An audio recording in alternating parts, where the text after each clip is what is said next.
Salam dan bahagia, Ibu Bapak guru hebat dan praktisi pendidikan, dimanapun Anda berada.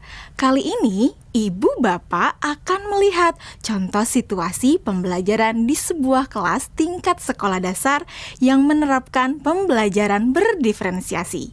Mari kita saksikan bersama-sama.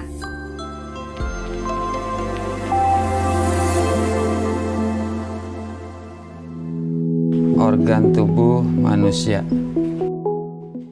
Minggu ini, Pak Kasim ingin mengajar sebuah materi tentang cara kerja salah satu sistem organ tubuh manusia, yaitu sistem pencernaan. Adapun tujuan pembelajarannya adalah melalui diskusi kelompok dan penugasan mandiri. 1. Murid dapat menjelaskan fungsi organ pencernaan pada manusia. Kedua, murid dapat membuat model dan menunjukkan cara kerja sistem pencernaan manusia.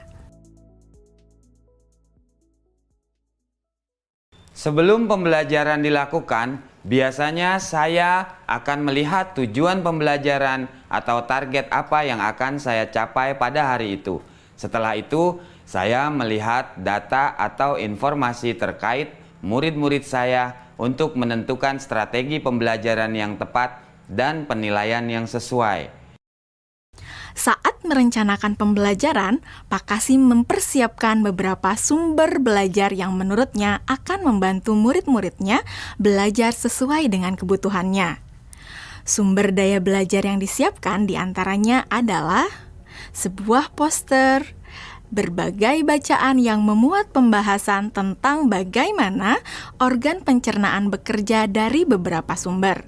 Ada yang berupa beberapa buku bacaan dengan tingkat kesulitan berbeda-beda, artikel sederhana, mengunduh sebuah video singkat yang sesuai dengan apa yang ia ingin anak-anak pahami, membuat kartu-kartu pertanyaan untuk membantu murid mengkonstruksi sendiri pemahaman mereka tentang cara kerja sistem organ pencernaan dengan menjawab pertanyaan.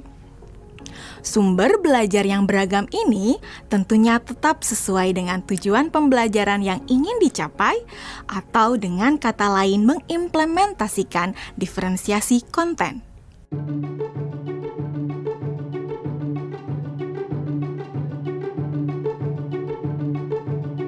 Setelah semua sumber materi yang beragam disiapkan, saya mempersiapkan daftar kegiatan lengkap dengan instruksinya. Misalnya, membaca buku atau artikel dan lain sebagainya, mengamati poster, mendiskusikannya, dan kemudian membuat ringkasan untuk menunjukkan pemahaman tentang isi poster tersebut. Menjawab kartu-kartu pertanyaan. Aktivitas-aktivitas tersebut walaupun berbeda-beda, namun semuanya bertujuan agar murid memahami cara kerja sistem pencernaan. Assalamualaikum. Bagaimana kabar kalian? Waalaikumsalam. Baik, Pak. Hari ini kita akan mempelajari tentang sistem pencernaan manusia. Saya, Pak. Di awal pembelajaran, Pak Kasim memberikan penjelasan kepada semua murid yang ada di kelasnya tentang tujuan pembelajaran dan konsep kunci yang ia ingin anak-anak kuasai. Lewat proses tanya jawab dan contoh-contoh, Pak Kasim memastikan bahwa murid-muridnya memahami apa yang dimaksud dengan sistem. Pak Kasim meminta murid-murid bekerja dalam kelompok. Untuk penugasan kali ini, Pak Kasim telah mengelompokkan murid berdasarkan tingkat kemampuan murid membaca. Hal ini karena tugas pertama yang harus dilakukan oleh setiap kelompok adalah membaca materi bacaan terlebih dulu. Teks yang dibaca tiap kelompok sesuai dengan kemampuan membaca mereka. Selama proses murid melakukan kegiatan, saya mengobservasi dan memantau pemahaman murid-murid. Saya mendatangi tiap kelompok, mengajukan pertanyaan, dan memberi pertanyaan lanjutan kepada murid-murid yang memerlukan bantuan atau perlu diberikan tantangan lebih.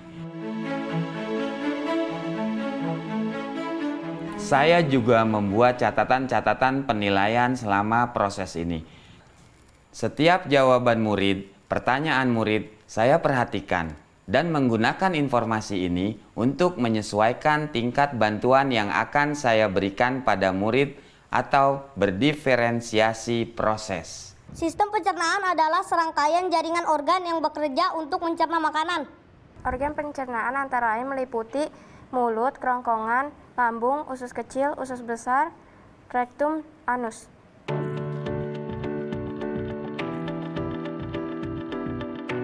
Sekarang silakan membuat model yang menunjukkan sistem kerja pencernaan manusia secara mandiri. Selama proses murid-murid membuat model sistem pencernaan, Pak Kasim berkeliling melihat pekerjaan murid untuk mengetahui sejauh mana pemahaman murid.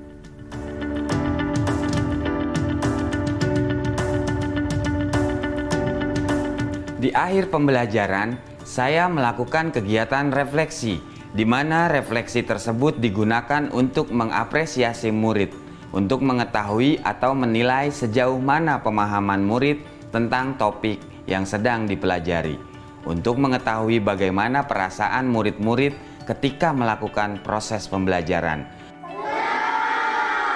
Akdas, Senang, Pak. Arjuna, Senang, Pak.